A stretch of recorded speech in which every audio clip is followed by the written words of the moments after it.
अलबेले किस्सों की दास्तां के सिलसिले शुरू हुए, बनके कहानियां कहानियां।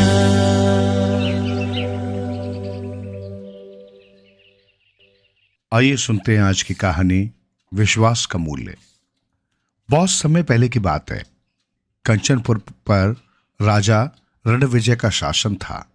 एक दिन उनके दरबार में एक किसान आया। वो देखने में गरीब मालूम पड़ता था। उसने राजा को सिर झुकाकर अभिवादन किया और फिर अपनी पगड़ी में से एक चमकीली मणि निकाली। राजा को मणि देते हुए बोला, महाराज, मैं गरीब किसान हूं। मेहनत मजदूरी करके अपने परिवार का पालन पोषण करता हूं। आज सुबह जब मैं खेतों पर काम करने जा रहा था तो ये मणि मुझे रास्ते में पड़ी हुई मिली। ये बहुत कीमती मणि है। मैं ये सोचकर आपके पास आया हूं कि मुझे गरीब किसान के लिए ये किस काम की, इसको आपके खजाने में होना चाहिए। इतना कहने के साथ ही उस गरीब किसान ने वो मणि राजा को दे दी। राजा ने किसान को वहीं बैठने को कहा और स्वयं तल्लीनता से मणि को उलट पलट कर देखने लगा। मणि को गौर से देखकर वो सहसा मुस्कुराया। राजा के मुस्कुराने का रहस्य किसान की समझ में न आया। तत्पश्चात मणि को दरबारियों ने बारी बारी देखा। देखकर सभी कानाफूसी करने लगे। दरअसल किसान जिसको कीमती मणि कह रहा था वो मणि न होकर चमकीला पत्थर था। निसंदेह वो मणि बहुत कीमती है। इसकी कीमत तो हम भी नहीं आंक सकते। राजा ने किसान की ओर देखते हुए कहा। राजा की बात पर किसान धीरे से मुस्कुराया। राजा की बात सुनकर सभी दरबारी असमंजस में पड़ गए। उन्हें आश्चर्य भी बहुत हुआ, लेकिन किसी को भी कुछ कहने का साहस न हुआ। राजा ने कोषाध्यक्ष को आदेश दिया, किसान को 1000 स्वर्ण मुद्राएं देकर विदा किया जाए और इस बहुमूल्य मणि को खजाने में रखवा दें। अब तो दरबारियों के धैर्य का बांध ही टूट गया। एक मंत्री राजा के पास आया और धीरे से कहा कि महाराज, आप किसान को 1000 स्वर्ण मुद्राएं न दें, क्योंकि ये मणि न होकर एक पत्थर है और इसकी कीमत चंद स्वर्ण मुद्राओं से अधिक नहीं है। लेकिन राजा ने मंत्री को डांटते हुए कहा, आप अपने आसन पर ही बैठिए, आपसे बातें बाद में करेंगे। मंत्री सकुचाकर अपने आसन पर जा बैठा। अन्य दरबारी भी सक पका गए। राजा को सही बात बताने की हिम्मत किसी में न हुई। किसान को 1000 स्वर्ण मुद्राएं देकर विदा कर दिया गया। किसान के जाते ही सेनापति ने राजा से कहा, महाराज, मैं कुछ कहना चाहता हूं। हाँ हाँ कहिए, राजा ने निश्चिंत भाव से कहा। महाराज, अभी आपने मणि के बदले में किसान को 1000 स्वर्ण मुद्राएं दी हैं, लेकिन महाराज वो मणि नहीं है, वो एक चमकीला पत्थर है और उसकी कीमत 2-4 स्वर्ण मुद्राओं से अधिक नहीं है। आपको किसान ने ठग लिया है और आप भी आसानी से उसकी बातों में आ गए। किसान बड़ा धूर्त और चतुर व्यक्ति जान पड़ता है। राजा ने गहरी सांस छोड़ते हुए कहा, हाँ सेनापति जी, वो मणि नहीं है, ये मैं जानता हूं, लेकिन किसान धूर्त व्यक्ति नहीं है और ना ही उसने मुझे ठगा है। तो फिर आपने उसे 1000 स्वर्ण मुद्राएं क्यों दी? सेनापति ने आश्चर्य से पूछा। मुद्राएं मैंने उससे मणि के बदले नहीं दी। मणि की असलियत तो मैं उसे देखते ही समझ गया था। मुद्राएं तो मैंने उसके विश्वास को बनाए रखने के लिए दी है, राजा ने कहा। सेनापति ने विस्मय से पूछा, विश्वास को बनाए रखने के लिए? हाँ, वो किसान सचमुच में भोला और सच्चा है। उसे अपने राजा पर अगाध विश्वास एवं श्रद्धा है। वो उसे चमकीले पत्थर को मणि समझकर ही लाया था और वो चाहता था कि वो मणि राजा के पास रहे। अगर सचमुच वो चमकीला पत्थर न होकर मणि ही होती तो उसकी कीमत करोड़ों स्वर्ण मुद्राएं होती, वो किसान भी उसकी कीमत जानता था, फिर भी उसे लोभ न छू सका। उसका राजा के प्रति जो विश्वास था वो सचमुच अनुकरणीय है। स्वर्ण मुद्राएं तो मैंने उसके विश्वास को जीवित रखने के लिए दी हैं। हमने विश्वास का सौदा किया है और ये सौदा घाटे का हरगिज नहीं है। राजा ने आत्मविश्वास से कहा। सेनापति राजा द्वारा किसान को स्वर्ण मुद्राएं देने के रहस्य को समझ गया। दरबारी भी राजा की जय जयकार करने लगे। आइए सुनते हैं आज की कहानी, सच्ची शिक्षा। एक समय की बात है, किसी जंगल में एक साधु महात्मा का आश्रम था। जंगल के बीचों बीच आश्रम बहुत ही रमणीय एवं मन को शांति प्रदान करने वाला था। साधु महात्मा उस आश्रम में अपने शिष्यों को विविध विषय आदि पर शिक्षा प्रदान किया करते थे। सभी विद्यार्थी उन साधु महात्मा की बहुत इज्जत करते थे एवं उन महात्मा की चर्चा दूर दूर के राज्यों में होती थी। एक दिन दो युवक उन महात्मा के पास आए और उनका शिष्य बनने की इच्छा व्यक्त की। युवक अच्छे कुल और परिवार से थे और वो दोनों भी उन महात्मा की चर्चा सुनकर उनसे शिक्षा प्राप्त करने हेतु आश्रम पहुंचे थे। महात्मा ने सोचा कि इन्हें शिष्य के रूप में स्वीकार करने से पहले इनकी छोटी सी कसौटी की जाए, और उन्होंने उन दोनों से आश्रम के एक कमरे में रखे दो मिट्टी के कबूतर लाने को कहा। दोनों कबूतर बहुत ही सुंदर थे तथा उन पर विशिष्ट प्रकार की कलाकृति की गई थी, जिससे वे बेहद चमक रहे थे।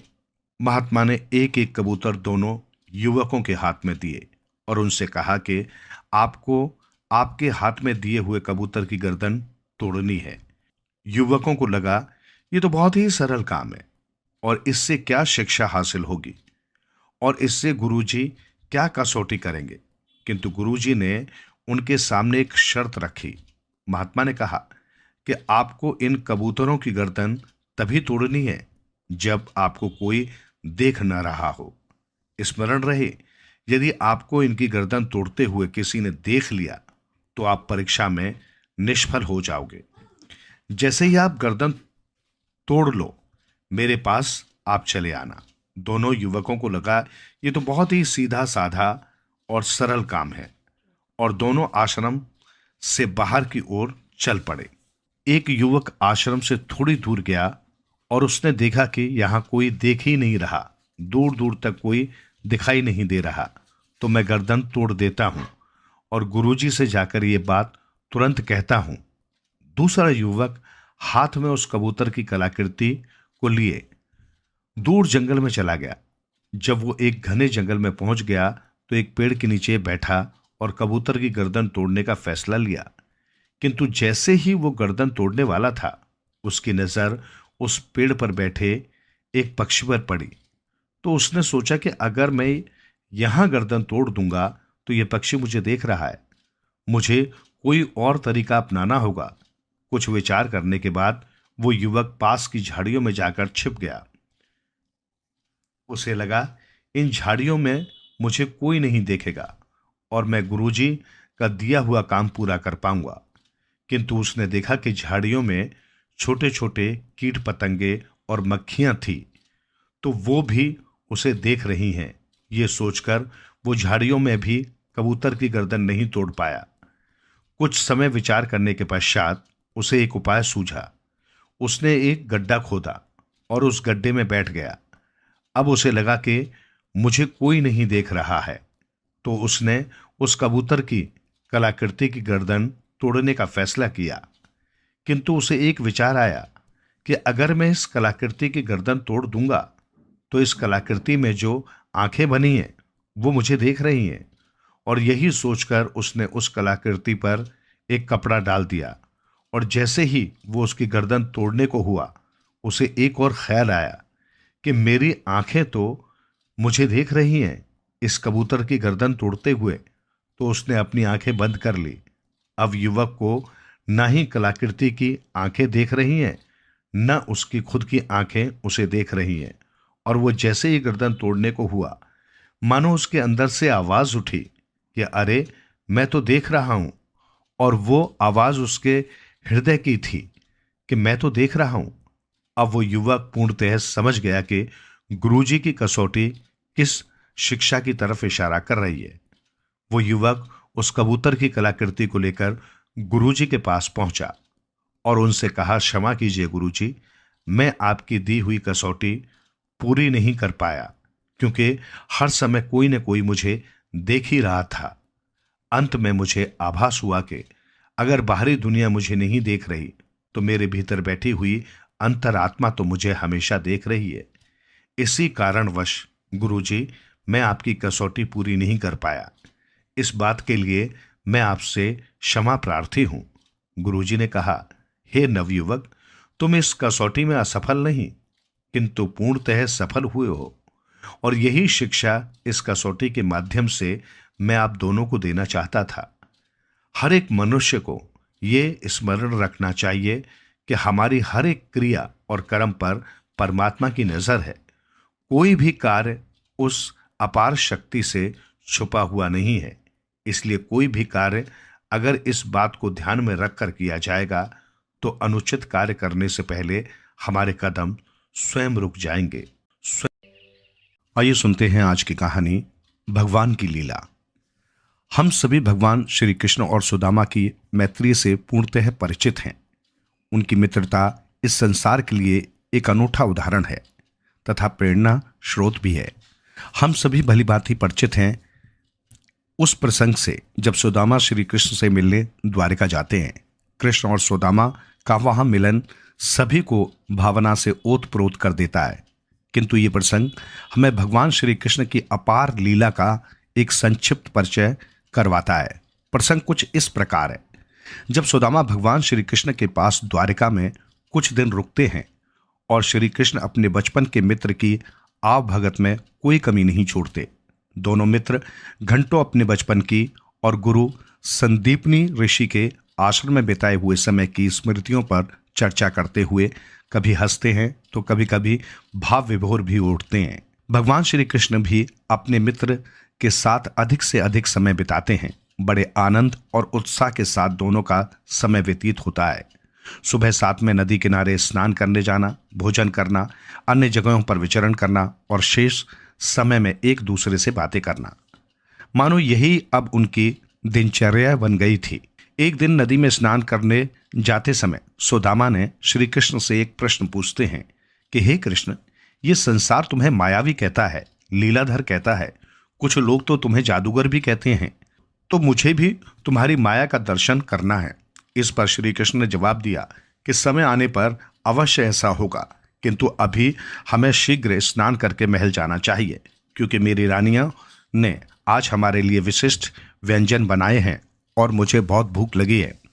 जब दोनों मित्र नदी किनारे पहुंचे और स्नान की तैयारी करने लगे, तब श्री कृष्ण ने सुदामा से पूछा कि तुम्हें याद है, गुरु आश्रम में जब हम नदी किनारे स्नान करने जाते थे तब एक शर्त लगाते थे कि नाक बंद करके पानी में डुबकी लगाएंगे और जो अधिक समय तक पानी में रहेगा वो शर्त जीतेगा तथा हारने वाले को जीतने वाले की पूरे दिन हर बात माननी होगी।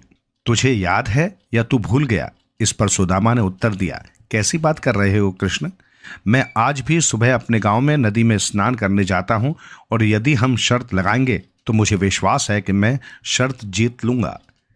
इस पर दोनों ने शर्त लगाई कि नाक बंद करके दोनों एक साथ पानी में डुबकी लगाएंगे और जो अधिक समय तक पानी में रहेगा वही विजेता होगा। दोनों मित्रों ने अपनी नाक बंद की और पानी में डुबकी लगाई। जैसे ही सुदामा ने पानी में डुबकी लगाई, उन्होंने देखा कि उनकी आंखों के सामने एक सुंदर नगर है। उस नगर में लोग नाच रहे हैं, इधर उधर भाग रहे हैं तथा एक हाथी है जिसकी सूंड में तांबे का कलश है। सभी उस हाथी के आसपास मंडरा रहे हैं। सुदामा जी बाहर निकल कर गए और किसी से पूछा कि ये सब क्या चल रहा है। इस पर उन्हें उत्तर मिला कि हमारे राज्य का राजा मर गया है और ये हमारे नए राजा के चुनाव का तरीका है। उस हाथी की सूंड में जो कलश है उसमें गंगा जल है। वो गंगा जल हाथी जिस किसी पर गिरा जाएगा वही हमारा नया राजा होगा। इतनी ही देर में वो हाथी ही सुदामा के पास आया और उसने गंगा जल सुदामा पर गिरा दिया। सभी लोग उल्लास में जोर जोर से चिल्लाने लगे, नए राजा की जय हो, नए राजा की जय हो। सुदामा ने कहा, अरे भाई, मैं एक ब्राह्मण हूं, मुझे इस राजपाट से क्या काम। इस पर एक व्यक्ति ने कहा कि विधाता ने आपको हमारे नए राजा के रूप में चुना है, अब आपको इस राज्य की बागडोर संभालनी ही होगी।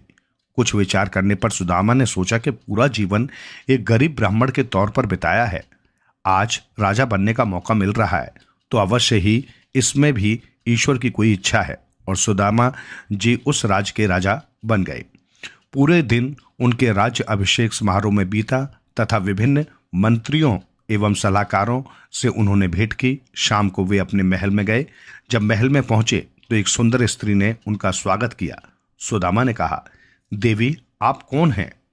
इस पर स्त्री ने कहा, मैं आपकी रानी हूं। इस पर सुदामा ने कहा कि मैं पहले से ही विवाहित हूं, तो दूसरी स्त्री को अपनी रानी के रूप में कैसे स्वीकार कर सकता हूं।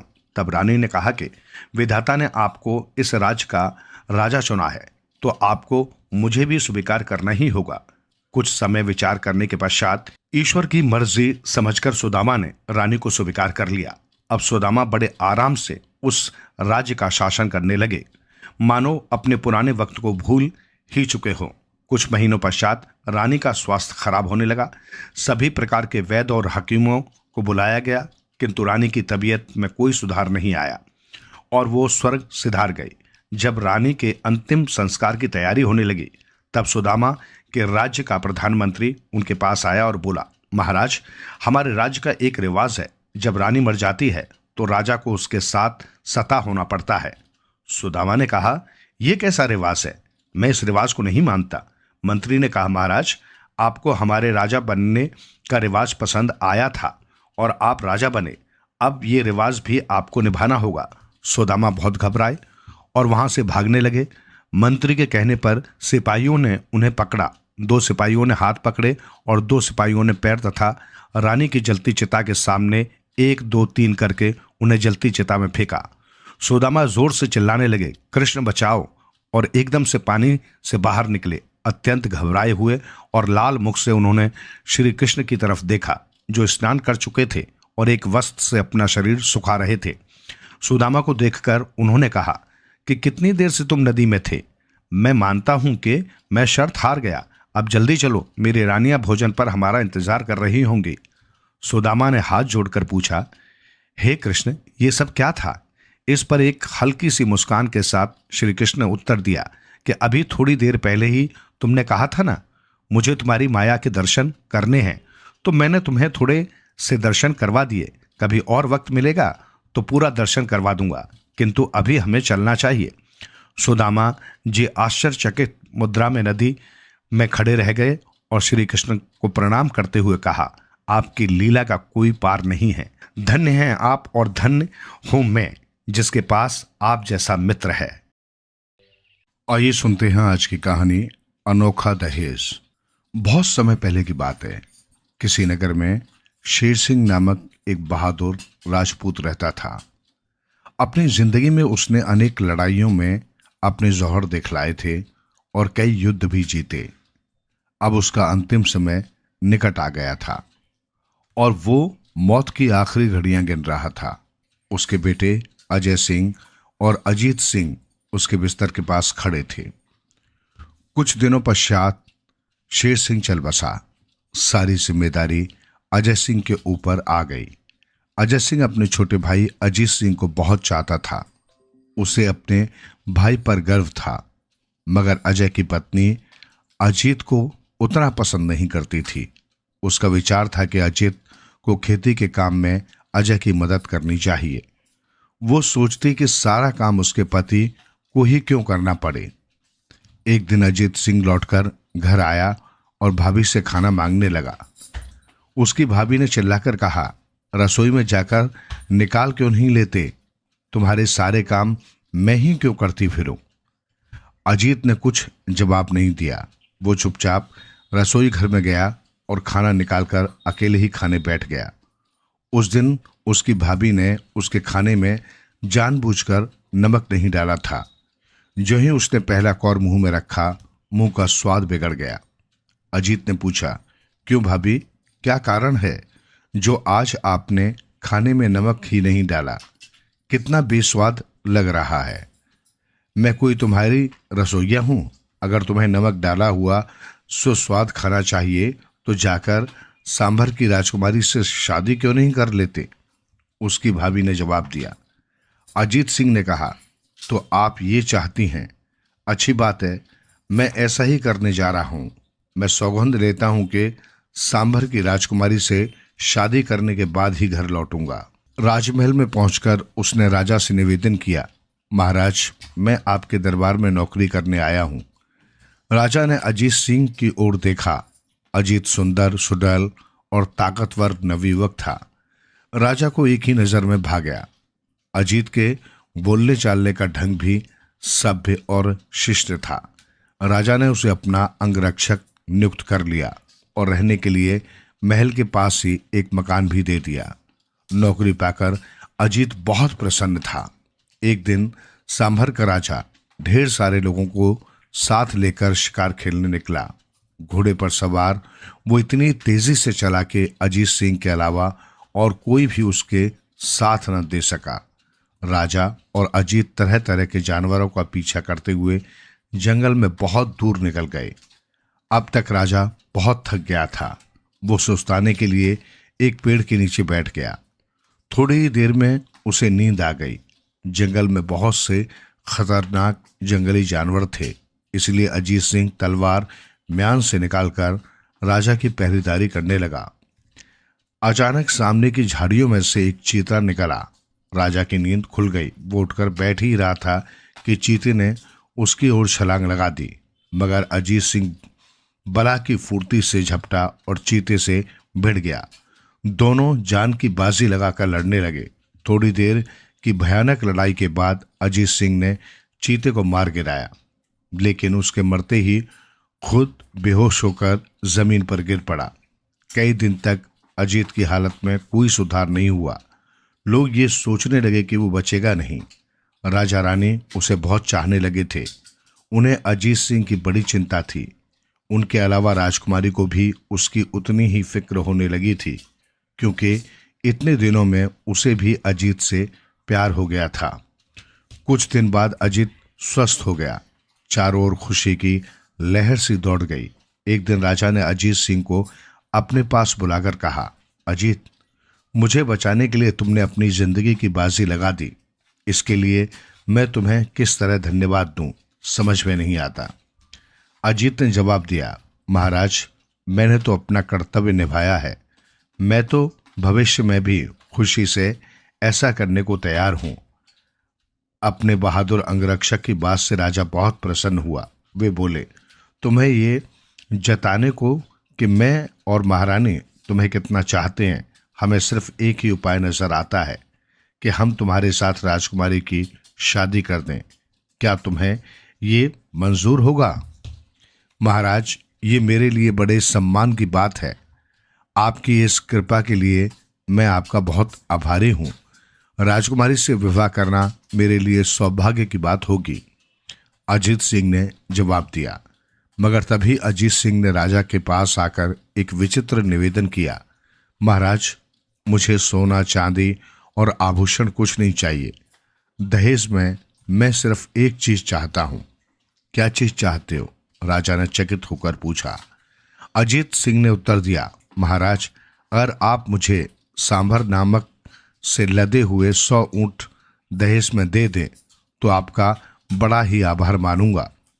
इस अजीब मांग से राजा और रानी दोनों ही बड़े चकित हुए, परंतु जब अजीत सिंह ने नमक का ही दहेज लेने पर जोर दिया तो वे भी मान गए। अजीत सिंह को घर छोड़े कई वर्ष बीत चुके थे। जैसे ही अजय सिंह को पता लगा कि उसका छोटा भाई घर वापस आ रहा है, वैसे ही वो दौड़ा दौड़ा उससे मिलने पहुंचा। दोनों भाई गले मिले तो खुशी के कारण उनकी आंखें छलछला आईं। इसके बाद अजीत अपनी दुल्हन को लेकर भाभी के पास आया। भाभी के पैर छूकर उसने कहा, ये मेरी पत्नी है, सांभर की राजकुमारी। ये घर के सारे कार्यों में आपकी सहायता करेगी। इसके अलावा दहेज में मुझे इतना नमक मिला है कि जीवन भर खत्म नहीं होगा। ये सुनकर अजीत की भाभी रोने लगी। उसे वर्षों पूर्व कही गई अपनी बात पर बहुत अफसोस था। उसने बड़े ही प्रेम से राजकुमारी बहू का स्वागत किया। उसे इस बात की प्रसन्नता थी कि जो कुछ भी हुआ उसका अंत भला ही हुआ। आइए सुनते हैं आज की कहानी, सबसे सुखी व्यक्ति। बहुत समय पहले की बात है। जयनगर राज में राजा विक्रम सिंह शासन करता था। राजा को धन दौलत की कोई कमी नहीं थी। खजाना स्वर्ण मुद्राओं से भरा पड़ा था। बहुत ही सुंदर और आलीशान महल था, परंतु ये सब होने के बावजूद भी राजा प्रसन्न नहीं था। उसने प्रसन्न रहने के लिए सुख सुविधा की तमाम चीजें जुटाई। पुराने महल की जगह एक संगमरमर के पत्थरों से जड़ित महल बनवाया। महल में तमाम सुख सुविधाओं का प्रबंध किया। उसने पड़ोसी राज्य विक्रम नगर के राजा अजय सिंह की सुंदर पुत्री राजकुमारी सुकन्या से विवाह रचाया, परंतु राजा विक्रम सिंह के मन को शांति नहीं मिली। वो हमेशा इसी सोच में डूबा रहता था कि क्या उपाय किया जाए जिससे कि उसे शांति और सुख मिल जाए। धीरे धीरे समय बीतता रहा।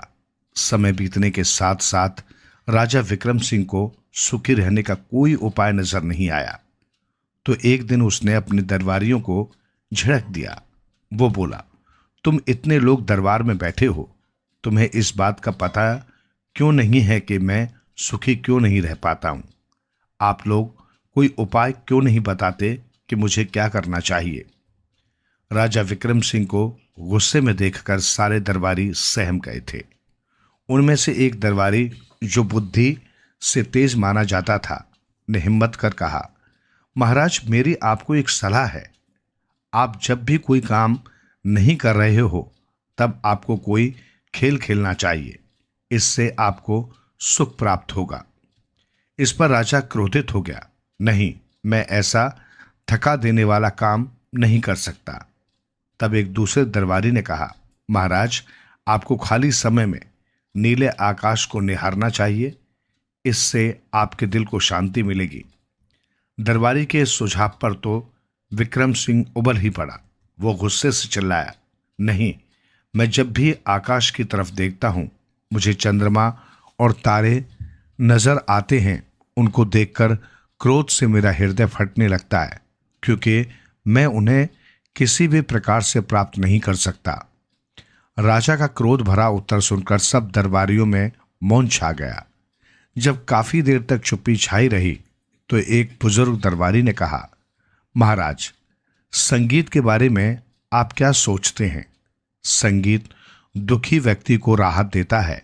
वो मनुष्य को प्रसन्न कर देता है। हम आपको प्रतिदिन उत्तम कोटि का मनोहारी संगीत सुनाएंगे। दरबारियों का सुझाव सुनकर राजा विक्रम सिंह तैश में आकर खड़ा हो गया। क्या तुम लोग मुझे दिन रात संगीत सुनाकर पागल करना चाहते हो? क्या एकदम मूर्खों जैसी बातें कर रहे हो? फिर राजा दरबार से उठकर अपने आराम कक्ष में चला गया।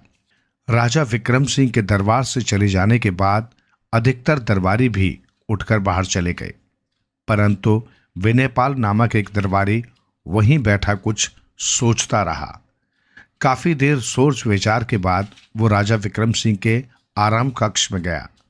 वहां जाकर उसने कहा, महाराज, मुझे एक उपाय सूझा है। अगर आप वो काम कर लें तो आप अवश्य ही सुखी रहने लगेंगे। राजा विक्रम सिंह ने उत्सुक होकर पूछा, जल्दी बताओ, क्या उपाय है? मैं किसी भी तरह सुखी रहना चाहता हूं। बहुत ही सरल उपाय है महाराज। आप अपने राज्य में एक सुखी व्यक्ति की तलाश करवाकर उसकी कमीज उतरवाकर स्वयं पहन लें। इससे उस व्यक्ति का सारा सुख आप में प्रविष्ट हो जाएगा। उस दरबारी का ये उपाय राजा विक्रम सिंह को बहुत पसंद आया।